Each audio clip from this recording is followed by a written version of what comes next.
রাস্তার CCTV footage check করেই culprit রুডিকে ধরে ফেললো দীপা সূর্য। হ্যাঁ বন্ধুরা, এমনটাই দেখতে পাবো আমরা অনুরাগের ছোঁয়া ধারাবাহিকের আগামী পর্বগুলোতে। রুডি সোনাকে ভালোবাসার কথা বলে আর বলে আমি সবসময় তোমার পাশে থাকবো। একথা শুনেই সোনা রুডিকে জড়িয়ে ধরে।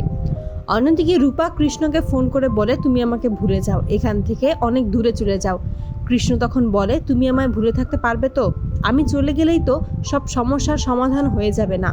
তখনই দীপা এসে তাদের কথাগুলো শুনে নেয়। পরদিন সকালবেলায় রুটি সবার জন্য ব্রেকফাস্ট বানায়, সেটা দেখেই বাড়ির সকলেই অনেক খুশি হয়। এরপর দীপা প্রবীরকে বলে আমি ডাক্তারবাবুকে নিয়ে চেক আপ করাতে যাচ্ছি। প্রবীর তখন বলে যাও, তবে জয়কে নিয়ে যাও। তখনই সূর্য বলে কাউকে যেতে হবে না আমাদের সাথে, আমরা দুজনে গাড়ি নিয়ে চলে যাচ্ছি। তারপর রুটি সকলের সামনে এসে বলে আমাকেও এক্ষুনি বেরোতে হবে, আমার একটা ডেলিভারি আসবে।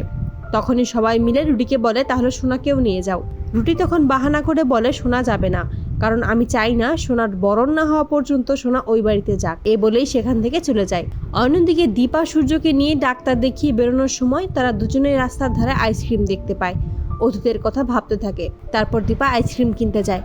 তখনই রুটি গাড়ি নিয়ে এসে সূর্যকে পেছন দিক দিয়ে ধাক্কা মারে আর হুইল চেয়ার থেকে সূর্য নিচে পড়ে যায়, যেটা দেখতে পেয়েই দীপা ছুটে আসে সূর্যের কাছে, কিন্তু দীপাও হোঁচট খেয়ে পড়ে যায়। তারপর একটা বাস দীপার দিকে আসতে থাকলে সূর্য বুঝতে পারে দীপাকে মারার জন্য এই বাসটা এদিকে আসছে। দীপাকে বাঁচানোর জন্য উঠে গিয়ে দীপাকে সেখান থেকে সরিয়ে নেয়। অন্যদিকে রুডি কিছুই বুঝতে পারে না, সে ভাবে এতক্ষণে বাসটা সূর্য ও দীপার উপর দিয়ে চলে গেছে। তাই রুডি আনন্দে বাড়ির সবার জন্য আইসক্রিম কিনে আনে। তখনই দীপ রুডিকে বলে তুমি তো ডেলিভারিটা নিতে গিয়েছিলে, তাহলে সেটা কোথায়? রূপা সোনা সেই একই প্রশ্ন করলে রুডি সোনাকে বলে তুমি আমাকে অবিশ্বাস করছো? ওটা বাবা মায়ের একটা দরকার ছিল, তাই আমি সেটা সেই বাড়িতেই রেখে এসেছি। সেই মুহূর্তেই ড্রাইভার এসে প্রবীরকে বলে স্যার আর ম্যাডাম বাড়ি ফিরছে, কারণ আমার গাড়িটা খারাপ হয়ে গিয়েছিল।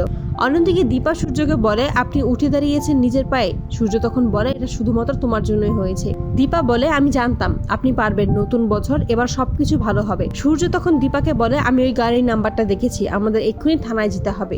থানায় এসে পুলিশের কাছেই যখন সূর্য আর দীপা সবকিছু খুলে বলে, যেখানে অ্যাক্সিডেন্ট হতে যাচ্ছিল সেখানে পুলিশ হাজির হয় আর সেখানেই দেখতে পায় একটা সিসি ক্যামেরা আছে।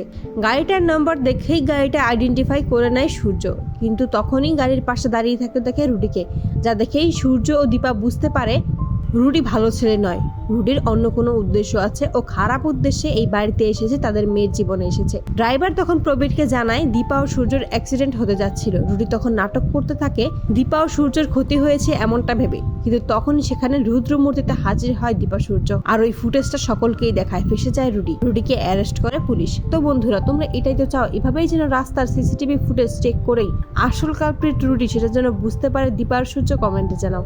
আর নিয়মিত আপডেট পেতে আমাদের চ্যানেলটি এক্ষুনি সাবস্ক্রাইব করে পাশে থাকো। ধন্যবাদ।